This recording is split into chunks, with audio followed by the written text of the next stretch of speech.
Okay, how am I gonna explain this movie? So, David Cronenberg's Videodrome. Well, I think this is the most Cronenberg movies I've done after The Fly. Yeah, I've been looking for some Cronenberg goodness, right? I did The Fly first, and then I did Shivers, which was weird, but it didn't really give me that Cronenberg vibe. It was a weird movie. I redid The Fly. Then I did, like, back when I did uh, The Dead Zone, I was like, this doesn't seem Cronenberg-ish. He's held back because of it's a Stephen King movie. This is pure, uncut, unedited, unchained Cronenberg, and I love it. So, quick plot crush for you. Videodrome is about a TVA executive named Max, played by James Woods, who is told about this secret broadcast radio station from Malaysia, I think it is, called Videodrome. So he begins to watch it, and weird things start to happen.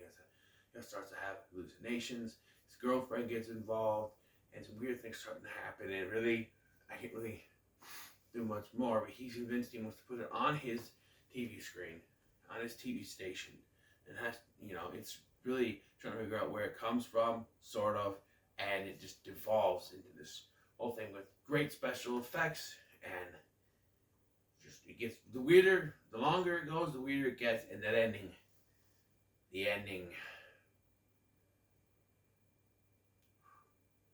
Anyway, let's go ahead and sit down and talk about Videodrome. And so Videodrome is like a channel or the broadcast that he gets that shows people getting killed, basically. He wants to push the envelope on his radio station. He's showing nudity on the TV, push out what you can do. Basically, like, he wants his channel to be like an HBO or Showtime type thing. This is 1983 before those things. I think HBO was around maybe, but everything else. No, he wants to do that. But he goes to the extreme than just showing nudity and more violence. He's going out there, And then his buddy, who calls him Patron, I don't know what that means. I'm not Spanish. Says, hey, Patron, look at this.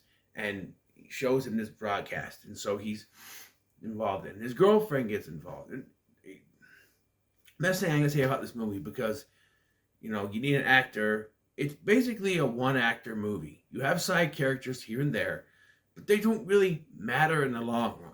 They're disposable. There's only one character that's Max, and you need an actor who can carry it. And even though this was early in his career, I think James Woods did a very good job of carrying this movie. You can tell he's someone who's suffering from everything that's happening to him. He's struggling with what he needs to do and everything. It works great. He's fantastic. You have Debbie Harry, who's known from being lead singer of Blondie. She's in this as his girlfriend. I forget her name. But she's really the other most important character. She's the only one that kind of just pops up here and there more. Other characters pop up. There's side characters, and there's other characters in his life, but they don't matter because he has a girlfriend. All we know is that she's a masochist. She cuts her neck because she loves feeling the pain. At one point, she puts a lit cigarette on her boob. Ow! And just like, man. And then she's like, I want to audition for this show. And she hears that it's in Pittsburgh. We don't see her again. And later we find out she died. They killed her. Basically for the Videodrome, they killed her. And as the movie goes along, it does get a little kind of confusing to kind of follow the plot, because it just, like, at one point he's working for one person going to kill another person, and then that gets turned around and now he's working for that, going to kill this person. It's kind of confusing, but James Woods makes it work. And like I said, there are other characters. There's this TV executive guy who runs this operation of Videodrome secretly through his eyeglass center. And then there's this guy this not working for him. Later, we find out the guy that showed him is actually secretly working for this guy. And then you have this other executive guy, Oblivion, who's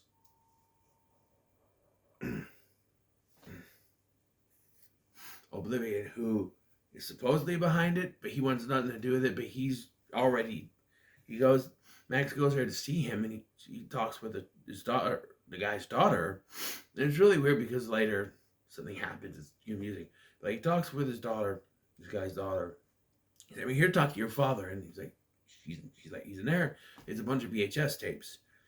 He recorded a bunch of stuff basically, and she's been playing it out on the TV screen because she doesn't want him to be dead, but he died because of Videodrome. Apparently, Videodrome creates tumors. Okay, how they put it? It creates the hallucinations create the tumor, not the other way around. So they create hallucinations that create the tumor in the head. It's very weird, I know, but go with it. And so he finds this out, but he still kind of watches it. His girlfriend's gone. And there's this weird part. So at one point, he goes to talk to this guy who runs the Videodrome secretly under the eyeglass thing. Goes to talk to him, and he's like, "Okay, we're gonna monitor your hallucinations. We're gonna put it on." And he's like, "Okay, have a hallucination. I'm not gonna be here." He puts this big old headset thing on and goes, "Have a hallucination." So we see this hallucination where his girlfriend is there, and she wants him to whip her. So he starts whipping her, and she turns into a TV because the TV, the effects of the TV breathing and stuff, and he's whipping it. But then on the TV screen, we see this older woman that he was talking to earlier in the film.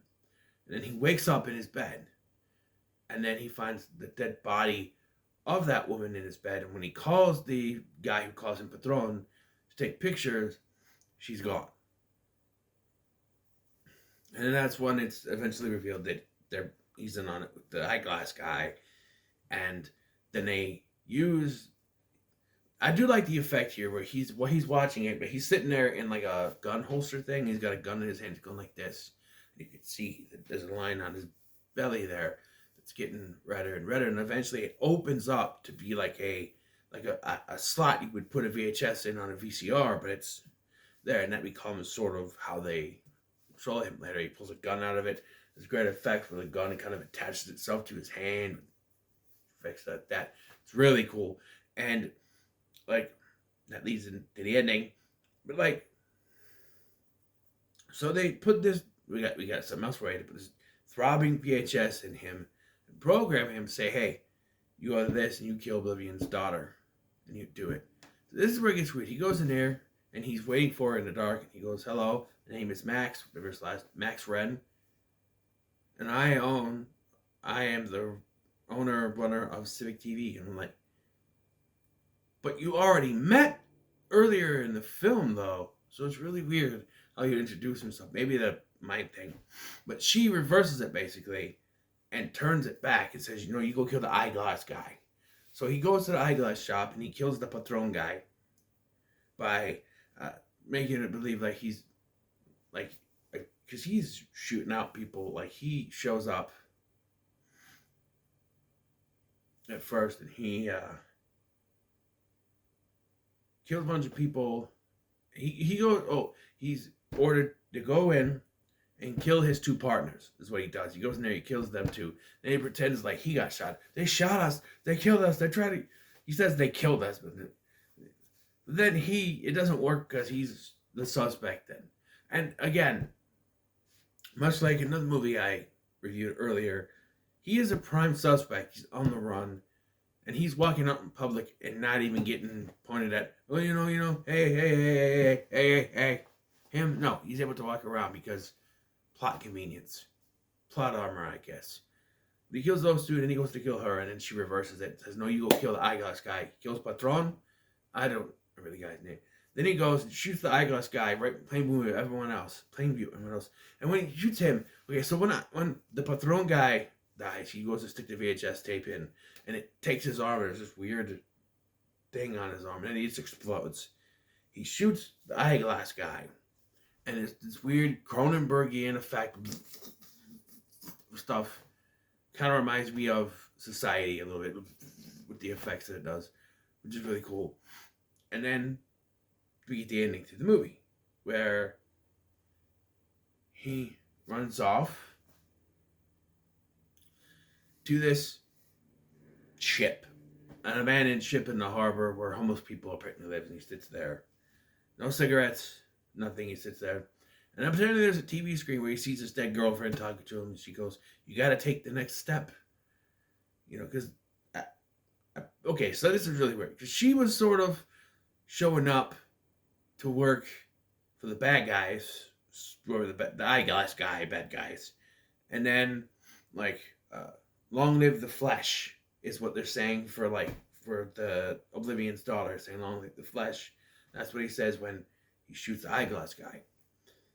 Okay, she goes, and then she's saying, the girlfriend is on this TV screen saying, long live the flesh, you have to do this, you know. And so he demonstrates how you do it on the screen, a version of him shooting himself in the head and just exploding. So he does that, he goes and does it, and the screen goes black and you hear the gunshot. But I think a better ending could have been this. Do all this, whatever. He goes through it, he shoots it, and then he wakes up. And this has all been a hallucination where the thing's been on. Because it's very weird that they don't go back to that. Show hallucinations, then it cuts to him in bed. And it's like, okay, but what if that's how it ended? What if it's like, he goes to shoot himself, he pulls the trigger, then wakes up with the thing on. It's like, I'm done with this. I'm done with Videodrome. I'm done. I'm not... You got your proof. I'm done. I don't know how, they would have done that. It would have been a long movie. This movie is an hour and a half, hour 25. It would have extended past an hour and 25, I think, but I don't know how you would have ended after that, revealing that it was an hallucination the whole time. He said, no, I'm done. I'm done with this. I don't want anything else to do with it. Walks away.